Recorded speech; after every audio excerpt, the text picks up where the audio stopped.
الحمد للہ رب العالمین والصلاة والسلام علی نبینا محمد وعلی آلہ واصحابہ اجمعین ومن تبعہم بإحسان الی یوم الدین اما بعد۔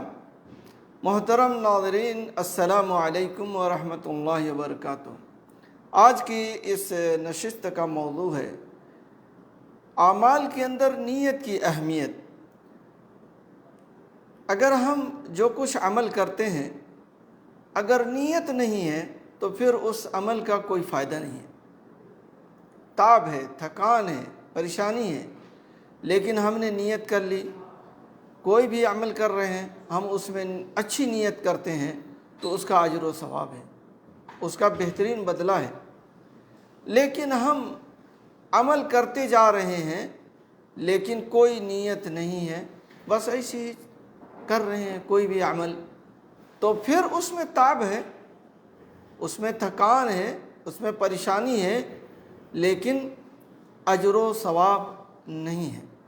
اس لیے ہمیں اپنی نیت کو عمل سے پہلے نیت کو خالص کرنا چاہیے، نیت کرنی چاہیے، اور نیت زبان سے نہیں، دل میں آپ نیت کریں کہ میں یہ کام کرنے جا رہا ہوں، تو پھر اس کا اجر و ثواب ہوگا۔ اب جیسے آپ سونے جا رہے ہیں، نیت کر لیں دل میں کہ تھوڑا جلدی سوئیں تاکہ فجر میں اٹھیں، تہجد میں اٹھیں، تو یہ آپ کا سونا بھی ثواب ہے۔ جو بھی عمل کرتے ہیں، دنیا کا جو بھی کام ہے آپ کریں اور اچھی نیت رکھیں تو اس پر اجر و ثواب ہے۔ آپ جو کھیت میں پھاوڑا چلاتے ہیں، اس میں آپ کی نیت یہ ہے کہ ہم حلال رزق حاصل کریں، حلال رزق سے اپنے بچوں کی پرورش کریں، حلال رزق سے اپنے بچوں کو کھلائیں پلائیں، ان کی تعلیم کا بندوبست کریں، تو اجر و ثواب ہے۔ تو میرے بھائیو دوستو، ہمیشہ ہمیں اپنی نیتوں پر خیال رکھنا چاہیے اور نیت خالص ہونی چاہیے، اس میں ریا نہ ہو، دکھلاوا نہ ہو، اور ہمارے کوئی عمل میں شرک نہ ہو، خالص اللہ تبارک و تعالیٰ کے لیے ہو۔ اس لیے کہ نیتوں ہی پر عمل کا دار و مدار ہے۔ اللہ کے نبی صلی اللہ علیہ وسلم فرماتے ہیں، جو بڑی مشہور حدیث ہے عمر بن خطاب رضی اللہ عنہ کی، انما الاعمال بالنیات وانما لکل امرئ ما نوی۔ عمل کا دار و مدار نیتوں پر ہے، اور آدمی کے لیے وہی چیز ہے جو نیت کرے، جو آپ نیت کریں گے وہی ہے۔ اب جیسے آپ غسل کر رہے ہیں تو آپ غسل کے بعد 2 رکعت نماز پڑھ لیں، یعنی وضو بنائیں اور غسل کریں اور 2 رکعت نماز پڑھیں، تو اچھی نیت ہے۔ تبرید یعنی ٹھنڈک کے لیے آپ غسل کر رہے ہیں، لیکن اس میں بھی آپ اچھی نیت کر لیں، جیسے تاکہ میں اپنے بدن کو طاقت دے سکوں، طاقت پہنچا سکوں، اور اللہ تعالیٰ کی زیادہ سے زیادہ میں عبادت کر سکوں، تو ہمیشہ ہمیں اچھی نیت کرنا چاہیے۔ انما الاعمال بالنیات، عمل کا دار و مدار نیت پر ہے۔ اگر نیت ہماری اچھی ہے تو پھر ہم کو اس کا اجر و ثواب ملے گا۔ آپ نے کسی آدمی کو تکلیف پہنچانے کے لیے کوئی کام کیا، لیکن اتفاق سے آپ کا حربہ اس کے اوپر الٹ گیا اور اس کو آپ کے اس کام سے تکلیف کے بجائے آسانی پیدا ہوئی، تو پھر آپ کو ثواب نہیں ملے گا، اس لیے کہ آپ کی نیت تکلیف پہنچانے کی تھی۔ اگرچہ اس کو آپ کے اس عمل سے آسانی ملی، آسانی پیدا ہوئی، تکلیف نہیں ہوئی، لیکن آپ کی نیت میں کھوٹ تھا، آپ کی نیت میں خرابی تھی۔ تو نیت کا دار و مدار بہت اہم ہے۔ اب جیسے کوئی حج کے لیے آ رہا ہے، اس کی نیت ہے کہ اسلام کا 5واں رکن ہے، ہم حج کریں، اور جس کا حج قبول ہوتا ہے اس کی پچھلی گناہیں معاف ہو جاتی ہیں، یعنی یہ سب نیتیں لے کر کے وہ آیا ہے، اچھی نیتیں، تو اس کو اس کا اجر ثواب ملے گا۔ ایک آدمی نیت کیا ہے کہ ہمارے گاؤں میں 2 حاجی ہیں اور ہم سے کم پیسے والے ہیں، تو یہ تو بڑی بے عزتی کی بات ہے کہ ہم پیسے والے ہو کر کے ابھی تک ہم حج نہیں کیے، لوگ ابھی تک ہم کو حاجی نہیں کہتے، اور جو لوگ ہم سے کم درجے کے تھے ان کو حاجی کہا جا رہا ہے، تو اس سال ہم بھی حج کریں گے، اس سال ہم بھی حج کریں گے۔ تو یہ بھی ایک نیت ہے، تو اس نیت پر کیا اجر و ثواب ملے گا بتائیے؟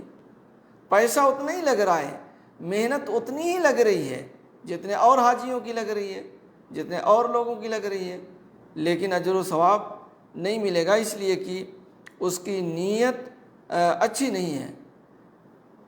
اس لیے ہمیشہ ہمیں نیت کو اچھی کرنا چاہیے۔ عبد الرحمن ابن مہدی کہتے ہیں لو صنفت الابواب لجعلت حدیث عمر فی الاعمال بالنیت فی کل باب، وقال ايضا من اراد ان يصنف کتاب فلیبدأ بحدیث انما الاعمال بالنیات۔ کہتے ہیں کہ جب میں ابواب کی تصنیف کروں گا تو حضرت عمر کی جو حدیث ہے الاعمال بالنیات، اس کو ہر باب کے اندر رکھوں گا، اور اسی طرح سے وہ کہتے ہیں کہ جو کوئی کتاب لکھے تو وہ انما الاعمال بالنیات سے شروع کرے، یعنی کتاب کی ابتدا انما الاعمال بالنیات سے شروع کرے۔ تو میرے بھائیو دوستو، یہ بہت ہی اہم چیز ہے۔ اور اسی طریقے سے ابو عبید سے ہے کہ وہ کہتے ہیں جمع النبی صلی اللہ علیہ وسلم جمیع امر الاخرہ فی کلمہ من احدث فی امرنا ما لیس منہ فہو رد۔ آخرت کے تمام امور کو ایک ہی کلمے میں آپ نے جمع کر دیا ہے۔ وہ کون سا کلمہ ہے؟ من احدث فی امرنا ھذا ما لیس منہ فہو رد۔ جو آدمی اس ہمارے معاملے میں، ہمارے دین میں کوئی چیز کا ایجاد کرے، کوئی نئی چیز لائے جو اس سے نہیں ہے، جو اس دین میں نہیں ہے، تو مردود ہے۔ اسی طرح سے وہ کہتے ہیں، ابو عبید کہتے ہیں کہ وَجَمَعَ عَمْرَ الدُّنْيَا كُلَّهُ فِي كَلِمَةٍ إِنَّمَا الْأَعْمَالُ بِالنِّيَّاتِ۔ اور اللہ کے نبی صلی اللہ علیہ وسلم نے دنیا کے تمام معاملوں کو ایک ہی کلمے میں جمع کر دیا ہے۔ وہ کون سا کلمہ ہے؟ کہ عملوں کا دار و مدار نیتوں پر ہے۔ اور صحیح بات یہی ہے کہ اگر آپ کی نیت اچھی ہے تو تمام اعمال اچھے ہیں، نیت اچھی نہیں ہے تو پھر اعمال کتنی اچھے ہوں کوئی اجر و ثواب نہیں ہوگا، اس لیے کہ آپ کی نیت اچھی نہیں ہے۔ امام نووی رحمہ اللہ نیت کے سلسلے میں کہتے ہیں کانوا یتعلمون النیہ للعمل کما تتعلمون العمل، کہ لوگ جو ہے نیت کو سیکھتے تھے عمل کے لیے، جیسے تم لوگ سیکھتے ہو عمل کو۔ تو میرے بھائیو دوستو، یہ بہت ہی اہم ہے۔ اور ایک دوسرے عالم کہتے ہیں اطلب النیہ للعمل قبل العمل، نیت طلب کرو عمل کے لیے عمل کرنے سے پہلے، نیت صحیح کرو اپنی، اور جب تک نیت خیر کی رہے گی تو تم خیر میں رہو گے، یعنی جب تک آپ کی نیت میں اچھائی رہے گی تو آپ خیر میں رہیں گے۔ اور صحیح بات یہی ہے، بعض دفعہ آدمی نیت کرتا ہے اچھی، لیکن اس کو لوگ غلط سمجھتے ہیں، اس کو غلط سمجھ جاتے ہیں، لیکن اس کی نیت اچھی ہے، تو اگرچہ لوگ غلط سمجھیں لیکن وہ خیر ہی میں ہے، وہ بھلائی ہی میں ہے۔ بعض دفعہ کسی سے کوئی مسئلہ پوچھیے، وہ صحیح بات بتا رہا ہے لیکن صحیح ڈھنگ سے وہ بتا نہیں پا رہا ہے، اس کی نیت کچھ اور ہے لیکن زبان سے کچھ اور نکل جا رہا ہے۔ تو میرے بھائی اور دوستو، نیت بہت ہی اہم ہے، نیت کے اندر خلوص ہونا چاہیے، دکھلاوا نہیں ہونا چاہیے، جیسا کہ اللہ تعالیٰ فرماتا ہے وَمَا أُمِرُوا إِلَّا لِيَعْبُدُوا اللَّهَ مُخْلِصِينَ لَهُ الدِّينَ حُنَفَاءَ۔ لوگوں کو حکم دیا گیا ہے کہ ایک اللہ کی عبادت اس کے لیے دین کو خالص کرتے ہوئے یکسو ہو کر کریں، خالص کرتے ہوئے دین کو کریں، یعنی آپ کی نیت خالص ہونی چاہیے۔ جو بھی آپ عمل کریں، جو بھی عبادت کا کام کریں، اس میں نیت خالص ہونی چاہیے، ریا نہیں ہونا چاہیے، دکھلاوا نہیں ہونا چاہیے، اور اس میں شرک نہیں ہونا چاہیے۔ شرک آگے تو یہ بھی خالص خلوص کے منافی چیز ہے۔ بعض دفعہ نیت ہی کی وجہ سے دیکھیے اعمال بدل جاتے ہیں. جیسے مثلا ایک جگہ پر لوگ مسجد کا چندہ وصول کر رہے ہیں، لوگ 10 روپے دے رہے ہیں، 10 روپے کی رسید کٹوا رہے ہیں.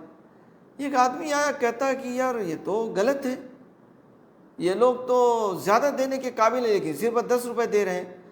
تو اس نے سب کے سامنے کہا کہ میرا نام لے کر کے اعلان کرو کہ میں نے 100 روپے دیے ہیں مسجد کے. اس کی نیت کیا ہے؟ اس کی نیت کا اس کا مقصد یہ ہے تاکہ مجھ غریب کو جب یہ لوگ دیکھیں گے کہ 100 روپے دے رہا ہے تو یہ لوگ نادم ہوں گے اور پیسہ زیادہ دیں گے، تو اس نیت پر اس کو ثواب ملے گا. حالانکہ ظاہری اعتبار سے کیا ہے؟ دکھلاوا ہے. بھائی اعلان کر دو میرے نام کا کہ میں نے 100 روپے دیے ہیں. لیکن نیت اس کی کیا ہے؟ نیت اس کی یہ ہے کہ مجھ غریب بندہ اگر 100 روپے دے رہا ہے تو یہ لوگ بڑا نادم ہو گئے اپنے اس فعل پر، اور پھر ان لوگوں کے اندر جذبہ پیدا ہوگا کہ ان سے بڑھ کر کے پیسہ دیا جائے تو پھر یہ لوگ ہو سکتا ہے 200 دیں، 500 دیں، یعنی اچھا خاصا چندہ ہو جائے گا، مسجد کا فائدہ ہو جائے گا، مسجد بن جائے گی. مقصد یہ ہے. تو یہ نیت ہے. نیت جس طرح کی ہوگی اسی طرح کا اجر و ثواب. ظاہری طور پر کیا لگ رہا ہے؟ ظاہری طور پر دیکھو بھائی یہ دکھا رہا ہے، اس کا نام کا اعلان ہو رہا ہے اور 100 روپیہ دیا ہے اس نے. تو یہ سب چیزیں ہیں آدمی کو سوچنا چاہیے کہ نیت بہت ہی اہم ہے. اگر نیت ہماری خالص رہی تو پھر ہمارا عمل قبول ہوگا اور اس پر اجر و ثواب ملے گا. اور اگر نیت میں کھوٹ ہے، خرابی ہے، تو پھر ہمیں اجر و ثواب نہیں ملے گا. اسی طرح سے اللہ تبارک و تعالیٰ کے یہاں کسی چیز کی کمی نہیں ہے. جب بندہ صحت و عافیت میں جو اعمال کرتا ہے اور سفر کی وجہ سے یا بیماری کی وجہ سے اس کو وہ عمل نہیں کر پاتا، اس کو فرصت نہیں مل پاتی، یا بیماری کی وجہ سے نہیں کر پا رہا ہے، سفر کی وجہ سے اس کو وقت نہیں مل رہا ہے، تو اللہ تبارک و تعالیٰ اس کو وہی اجر دیتا ہے جو صحت و تندرستی میں جو عمل کرتا رہا اسی کے برابر اجر و ثواب دیتا ہے. کیوں؟ اس لیے کہ اس کی نیت خالص ہے.